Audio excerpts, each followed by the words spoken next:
Saya akan jelaskan di dunia ini ada hukum tetap yang pernah disampaikan ayat falan tajida li sunnatillahi tabdila walan tajida li sunnatillahi tahwila. Kamu tidak akan pernah menemukan pergantian dari ketetapan Allah sebab akibat, dan kamu tidak akan menemukan perubahan dari ketetapan Allah yang diberlakukan. Tapi itu hukum sebab akibat hanya berlaku untuk makhluk Allah, tidak berlaku bagi Allah, karena Allah penciptanya dan manusia harus tunduk kepada itu. Banyak di dunia yang sekarang mulai terungkap satu persatu, tapi masih banyak yang belum terungkap ya. Saya bagi saja kepada dua bagian. Sunnatullah yang ada di luar agama, ada sunnatullah dalam agama. Hukum sebab akibat di luar agama saya sebut dengan sunnatun kauniyah. Ada hukum tetap sebab akibat di dalam agama. Adanya perintah, larangan, janji dan ancaman di dalam syariat itu merupakan sunnatullah, hukum tetap. Kalau kamu melakukan ini akibatnya begini. Jadi sesungguhnya di alam ini yang disebut dengan ekosistem, satu kesatuan, keseimbangan. Apabila ekosistem ini dirusak oleh manusia, maka keseimbangan akan terjadi ketidakteraturan, bencana-bencana.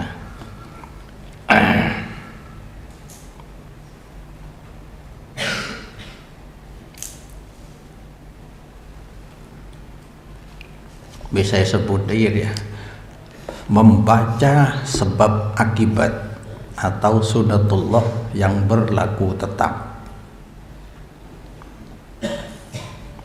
Jadi ada dua, sunnatun kauniyah, sebab musabab, sebab akibat yang berlaku di alam real, di kehidupan alam dunia.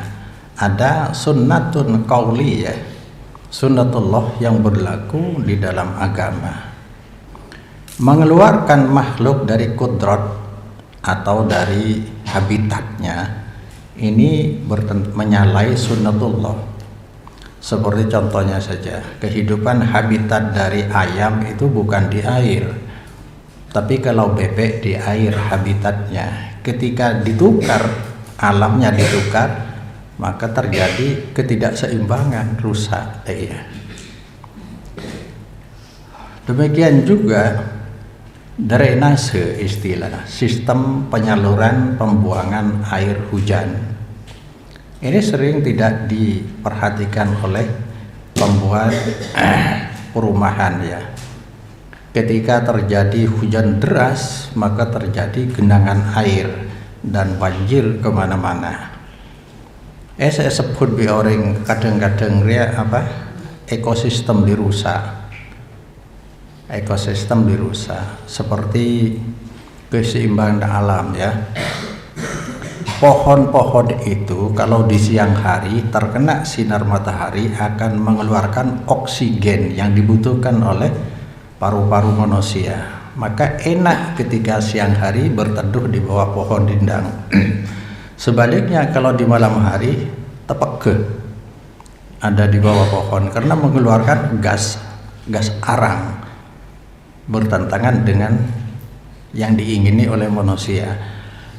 Lah ketika hutan banyak ditebang, digundul, diganti dengan hutan beton, maka ini kerusakan terjadi. Istilah orang, dunia kehilangan paru-parunya yang sangat dibutuhkan oleh manusia. Maka sering ayat disampaikan oleh sebagian orang, dhaharal fasadu fil barri wal bahri bima kasabat aydin nas. Sudah terjadi nampak kerusakan di daratan dan di lautan sebab perilaku manusia. liyudhiqahum ba'dalladzi 'amilu la'allahum yarji'un. Allah akan menimpakan sebagian dari siksa akibat ulah manusia agar manusia bisa bertobat ya. Ar-Rum 41 agar manusia bisa bertobat sebenarnya. Ada sudah kerusakan ekosistem, termasuk juga resapan air, sumur resapan ketika banyak terjadi pengaspalan, semen, air tidak masuk ke dalam tapi langsung ke sungai. Akibatnya kekeringan terjadi, sumur resapan tidak bisa menampung air.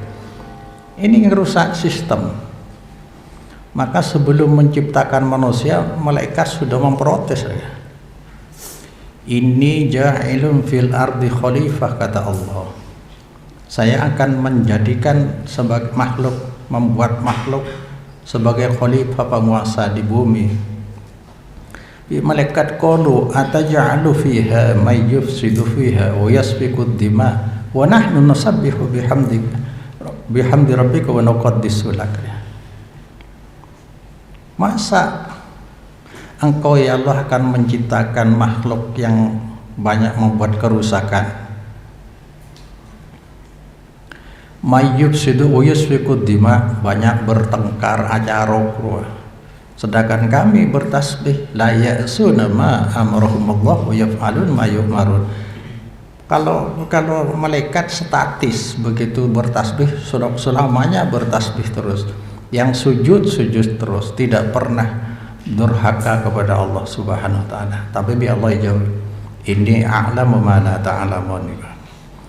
Maka Allah Subhanahu wa taala untuk menjadikan manusia ini bisa berkreatif, maka dibuat manusia ini pintar, punya otak, punya pemikiran, punya nafsu. Maka banyak pakar-pakar ya, manusia tidak disamakan. Ada yang tinggi, warafa'na ba'dahum fawqa ba'din darajat. Allah meninggikan sebagian dan merendahkan sebagian, termasuk pakar-pakar. Maksudnya dia takhid ba'duhum ba'dan sukhriya, agar manusia saling menimba manfaat, saling mengambil manfaat ya, sukhriyan ya. Maka saya tadi menyebutkan adalah hukum sunnatullah, sebab akibat yang dirahasiakan oleh Allah ini banyak terjadi. Maka ketika Allah menjadikan manusia berbeda-beda, ada yang pakar, ada yang tidak pakar, maka kemudian saling mengambil manfaat. Ada pakar astronomi, ilmu yang mempelajari tentang planet ya, bagian langit, fenomena alam semesta terjadi di luar atmosfer bumi. Atmosfernya suatu semacam angin pelindung dari bumi ya. Jadi dipelajari. Astronomi bisa disebut dengan ilmu bintang atau ilmu falak. Meteorologi, BMKG, Badan Meteorologi, Klimatologi, Geofisika, ilmu yang mempelajari fenomena atmosfer seperti pergerakan angin, awan, uap air yang berpengaruh dalam penentuan cuaca. Ilmu biologi semuanya bermanfaat bagi kita. Kita bisa melacak apa hari ini hujan apa enggak, sudah ada aplikasinya, sudah ada. Ini yang dimaksud tadi, liyattakhidha ba'duhum ba'dan sukhriya, agar sebagian mengambil manfaat dari yang lain. Kalau semua orang itu kaya, maka bangunan tidak akan pernah jadi, tidak membutuhkan. Tapi Allah ciptakan ada sebagian yang tidak kaya tapi punya keterampilan jadi tukang, makanya dimanfaatkan di orang yang di PC mana bangunan lah. Orang saya jadi tukang ngalah manfaat dari PC yang di PC dia. Saya akan membaca sedikit tentang macam-macam manusia. Ada biologi, ilmu mempelajari tentang kehidupan makhluk hidup, hubungan dengan alam, dalam medis kesehatan kan sebab akibat. Sekarang diselidiki, maka perguruan tinggi ada istilah Tridharma perguruan tinggi, ilmu pengetahuan dan pengabdian penelitian dan pengabdian ke masyarakat, KKN. Area bagian dari pengembangan ilmu yang bermanfaat kepada orang lain. Sebenarnya yang mereka gunakan adalah sunnatullah tadi. Sunnatullah, ketetapan sebab akibat yang berlaku di alam namun dirahasiakan oleh Allah. Kesehatan, medis kedokteran, dunia otomotif, mobil, dan sekarang Indonesia rencana sudah pada mobil listrik, CTAGB dina pindad disa, BBM ikeway dari biji karet, jarak, kelapa sawit. Ini yang sedang dikembangkan, dan ke depan tahun 2025 bensin dari buah kelapa sawit, biodiesel, aktur, BBM pesawat, ini kebay dari dia. Maka kalau ini terjadi, Indonesia akan berjaya karena orang lain tidak memiliki negara seperti sesubur Indonesia.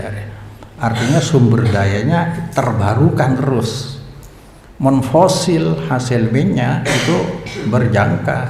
Kalau sudah habis tidak bisa. Seperti di Timur Tengah, maka setiap Jepang di Inggris mulai kewalahan karena tak punya kelapa sawit.